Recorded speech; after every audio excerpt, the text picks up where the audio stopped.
I've gotten to the point that I love irrigation. It hadn't always been that way.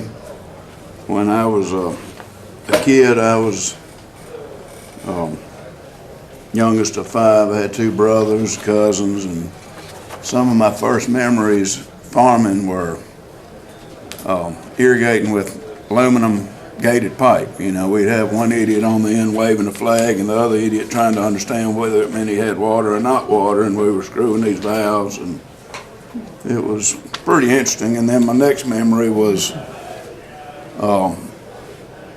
painting stakes for land farming. You know, you'd paint a red mark on the bottom for how much to fill, or a blue mark on the top for how much to cut.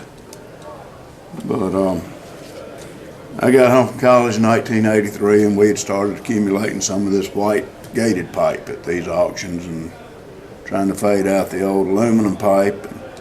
So much maintenance we were having to swap gates, try to find the right seals. We never did have the right stuff, but there's a lot of work trying to get that stuff working, and then it always leaked. And then came poly pipe. You know, we could water more acres. We quit using as much gated pipe we thought, but you know, with poly pipe didn't come without problems. The biggest problem we had is, you know, what size holes do we punch? We had no idea. What thickness pipe do we use? We didn't know. We'd have blowouts. We'd fix blowouts. We'd have flat pipe. We went to these blue 3-inch gates with a slide valve. We had these little cap plugs trying to cover our mistakes up. We had, you know, we farmed rice, so we had plenty of irrigation. We had to use it because we had it. But actually, I served on a little bank board there in town, and I could see my neighbor's dry land yields, and I knew we were irrigating, and our irrigated yields weren't much better than some of my neighbor's dry land yields. And we were putting a lot of effort in irrigating. We never had a break, and it was always a headache. That's my title. I'm not really sold on Phaucet. That's what they came and showed me how to do on a demonstration on their farm. My name's Clark Carter. I farm in Sharkey, Esquina County, Mississippi. We're right across from the Louisiana and Arkansas line. It's a family farm, a multifamily farm. It's about 7,500 acres total. We got 400 acres of fish, about 900 acres under center pivots, 5,000 acres either furrow irrigated or in rice, and about 1,100 acres of dry land. I've got a cousin, Gip, I work with, a brother-in-law, John, and myself do the day-to-day operations. This is a map of what we farm, and what's in pink is what we irrigate. So we're majority irrigated. Soil types vary from Deer Creek to get out west, Sharkey clay. My story about how I got in this Phaucet irrigation back in 2012, this friend of mine that worked for Delta Wildlife or Delta Farm came, and he caught me on a real bad day. We were irrigating. It was hot as hell, and he was like, you know, look, what can my organization do to help you? Can we make your deer hunting better, or your duck hole, or quail management, or, you know, just between us and some, you know, evidently they got some money from somewhere, but between them and Mississippi State, you know, they want to do a little project on the farm, and I was pretty stressed out. My cousin Gip and I just, you know, we got all this labor running around, blowing out poly pipe, slinging out poly pipe, patching it with hard pipe. And, you know, the 2 masterminds on the farm had just finished blowing out a run of poly pipe. You know, we punched the holes and inflated it, and we were sitting there on the telephone, radio saying, that's good. And of course, I went and turned it up just a little bit more and blew it out. I was about to go have a nervous breakdown. So I told Dan Prevost, I said, I want some help with irrigation. Can you do irrigation? He said, well, I think we can. And You know, I'd heard something about this Phaucet program, but it's pretty tough to do. And but I'm just here to say, if I can do it, anybody can do it. I didn't know how to save a computer file. If I lost my computer, it wouldn't have mattered. All I knew how to do was shop on eBay with it. Mr. Mark Henry here showed me how to save a computer file and not change it, or to change it.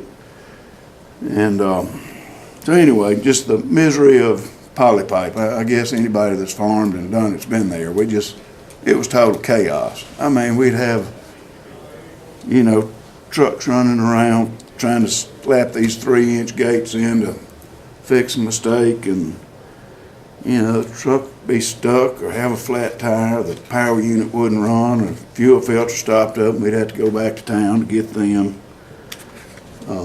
You know, just always something. There's a typical day. I had a center pivot that wouldn't run, so I stuck a spray tip on it trying to keep it cool to run long enough. That didn't work real well. Now we're trying to get all that calcium buildup out of the air coolers on the engine this winter. You know, then you have one catches on fire, or you know, the motor's knocking. Y'all, if you farm, you know how all that crap goes. It's just, I hated irrigation. I despise this stuff. You know, we were irrigating, and you know, my dad's 87 years old. I think he's starting his 73rd crop. So, you know, by golly, we got water we got to irrigate.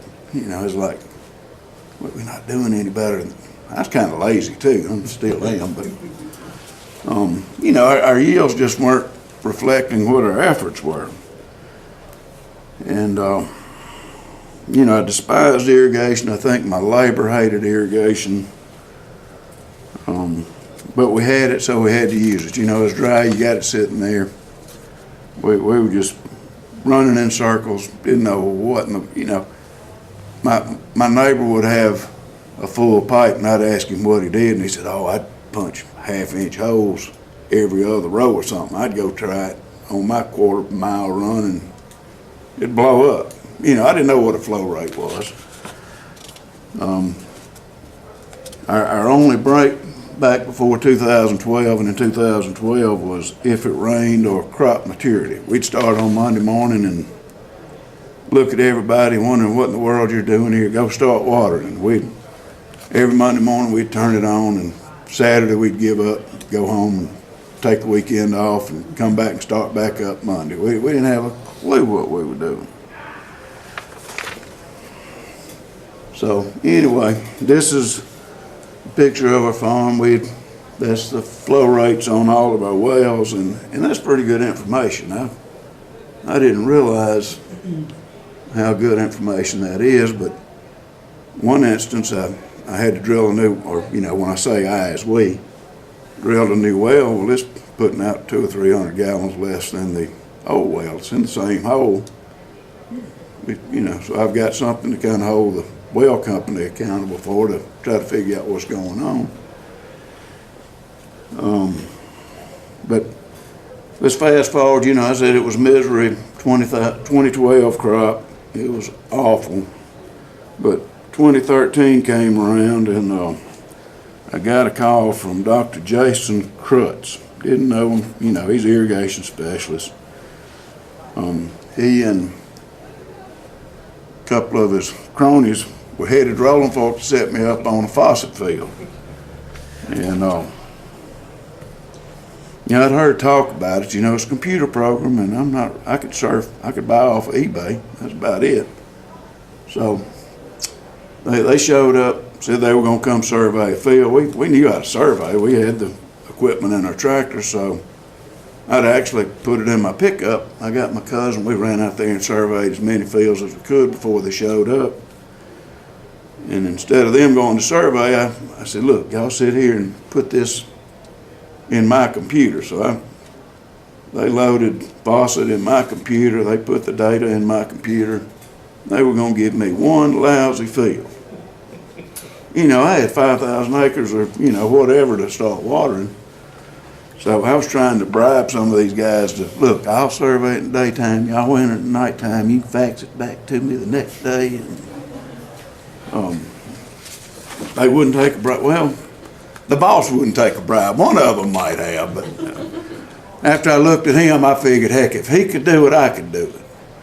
So anyway, they had, I guess Mr. Mark Henry here put these 3 fields in my computer, and it was before we started watering. I gave him the worst, ugliest field I could find.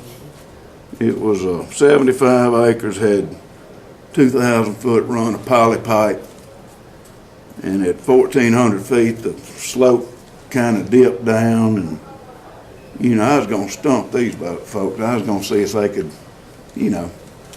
I wasn't going to give them an easy one. And I can't understand if you were to give me your computer and this, just random field that I didn't know anything about. That just doesn't register with me for some reason. So anyway, they set it up in my computer and said I needed to run some 18-inch transfer line and make it in 3 sets. Heck, I was trying to water 75 acres with 1 set. We'd lay out that hard pipe, blow out the poly pipe, add a little more hard pipe, blow out some more poly pipe. But anyway, this thing worked. So that weekend I thought, well, if I'm going to have to, they were wanting me to compare their method versus my method. Well, I knew my method was horrible. So I took my computer home, and he showed me he saved the files and showed me how to change a file, which I had a little trouble remembering or naming it. If I messed it up over the weekend, he still had it in his computer. And so I spent all weekend just going over and over and over this stuff. And, same field. I'd re-enter it and re-enter it. Monday morning I had a few questions, but I keep this cheat notebook with me, and that's just a few pages of, every time I get to do a field, I have to see how many feet ahead a certain pipe will take. I can't remember it, they can. Or how many gallons a minute your well uses to what size pipe you need. The bad thing about Phaucet is you can't print out these input screens, so I had to take a picture of that screen with my telephone and print it out. And if I have to make you have 2 runs and a transfer run, I can't remember how to enter it without messing it all up. So I pretty much pull that page out. If I have to get into something different, I'll pull it out. I can work my way through it or either call Mark Henry or Dr. Kreutz. And when I'm surveying with my tractor, GPS, and my pickup or whatever, I'll use my smartphone or an iPad to get the length of run, on the fields, instead of having to drive the tractor all the way back around to get that. Just, some stuff I've done. Not to say that it's not been done right. I made a bunch of mistakes doing it, but in 2013, the year that they showed up, I spent the whole season with a tractor GPS laying in the dashboard of my truck with a computer on the console and a printer in the back. Now, Clark Carter don't know how to do anything but shop on eBay with the computer. But I'd go survey and then I'd run back to the office and I'd forget something. So I finally just threw it all in the truck and made my crew wait on me to get it surveyed before they'd lay the poly pipe. Where we knew what size to run or how we were going to do it. After harvest, I took my tractor or truck or whatever, had a GPS, and I got the guy at Trimble to show me how to record my poly pipe lanes, because where I surveyed it, I wanted to continue to put my pipe in the same place year after year. So I had a 320 horse tractor with a 7-foot clipper on it. And for 2 years I bounced around. It was using the GPS. That's a unimproved cornfield. We had surveyed and found the ridge, and we just kind of get water to pump down it to qualify for whatever the FSA gives you assistance on land farming, but you know, I'd go mark my poly pipe lanes. I didn't have a clue where I was going, and that big old tall tractor, we'd let the air out of the tires, take the weights off, but you're up so tall, and everything we plant other than rice is on a bed, and it'd beat you to death. So our newest purchase for improving this 2016 crop is a 125 horsepower tractor with a suspended cab and a suspended front end. I can go 4 to 5 miles an hour with the chisel plow now, which I've been doing when it was dry to get my poly pipe lanes made up for next year, versus, you know, a bush hog with 1.2, and then when you're laying the poly pipe out behind the bush hog, the poly pipe tractor's got to go real slow as well. Not real good at this. Let's water. So even with the mistakes I made in 2013, and I made a bunch of them, but you know, I don't figure the angles real well. I was, you know, it's no question in there, you had to know how far between the middles. And I'd take a ruler out there or take measure and throw in some number. You know, Mark made me up a formula where I can kind of try to cheat. Sometimes I have to call him and ask him to figure it for me. But in 2013, the mistakes I made, it was still so much better than it had ever been. My recommendation, if you're on wide rows like we are, is punch every middle. You know, that first year I'd do some every other middle, and then my labor would get mixed up and they'd punch every middle instead of every other, and the pipe would lay flat. We'd lay another run of pipe on top of it. I think one time we did it twice, actually. Yeah, so we had three pipes laying on top of each other before we figured out. So I went back and changed everything to every middle we punch a hole. This is just, I had to photograph these files because Phaucet won't let you print out these pages. For EQIP, I think, is that the FSA, NRCS program, you get funding for your conservation practices. We had to give them all these printouts, which was slow with Phaucet. I'm sure Pipe Planner's probably a little better, but that was that. This is just, I keep some of those in my truck.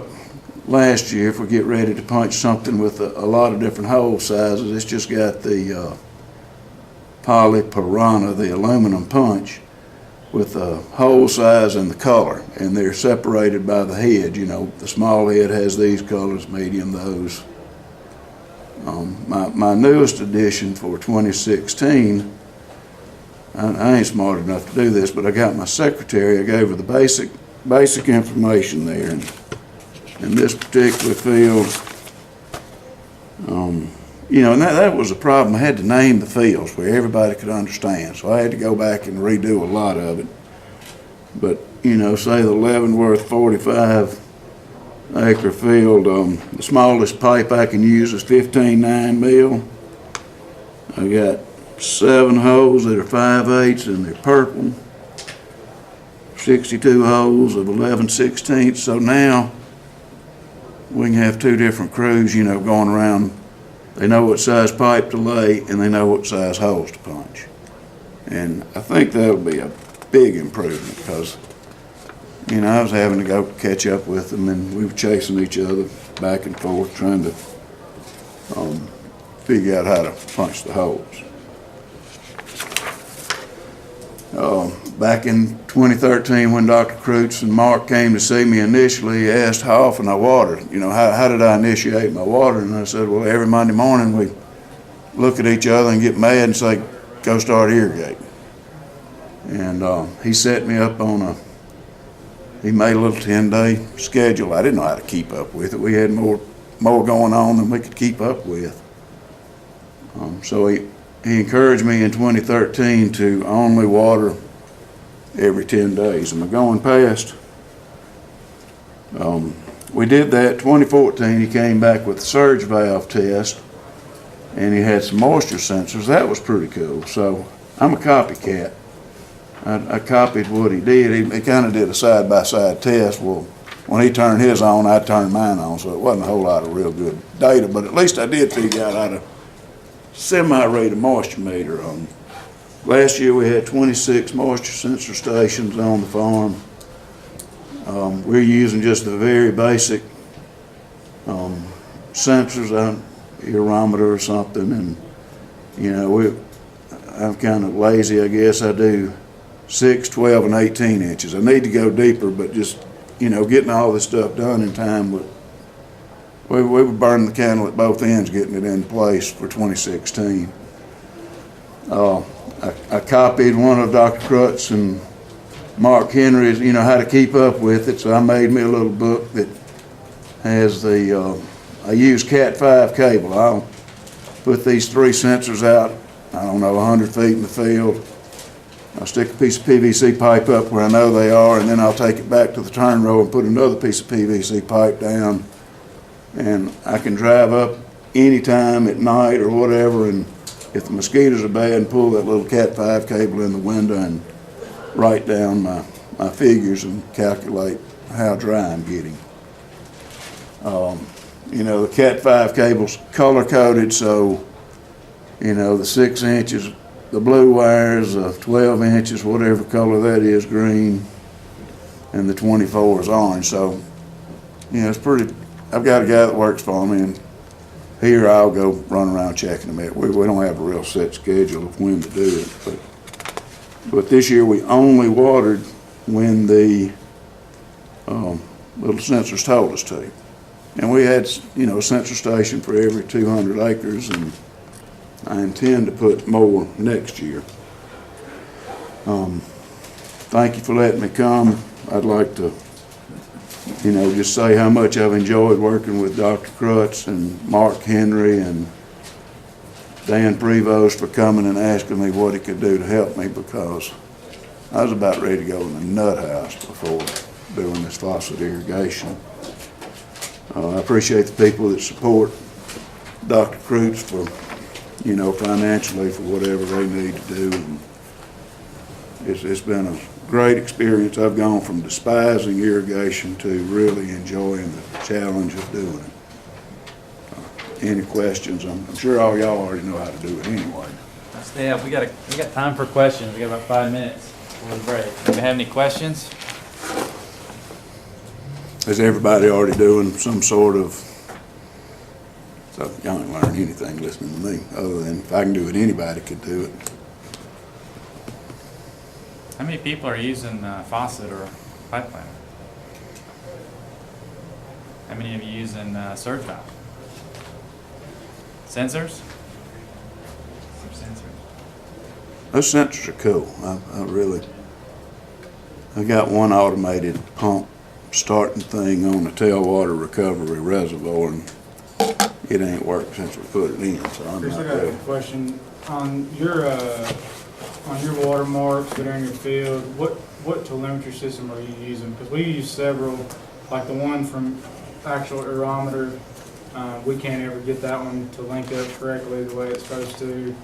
There's several of them coming out now, but what system do you use, and what's the software package on the backside, like on your computer when you pull it up? Well, I don't like to talk about brands, but since you asked, I'll tell you. But we use, those are Aquatrax, Okay. Accents.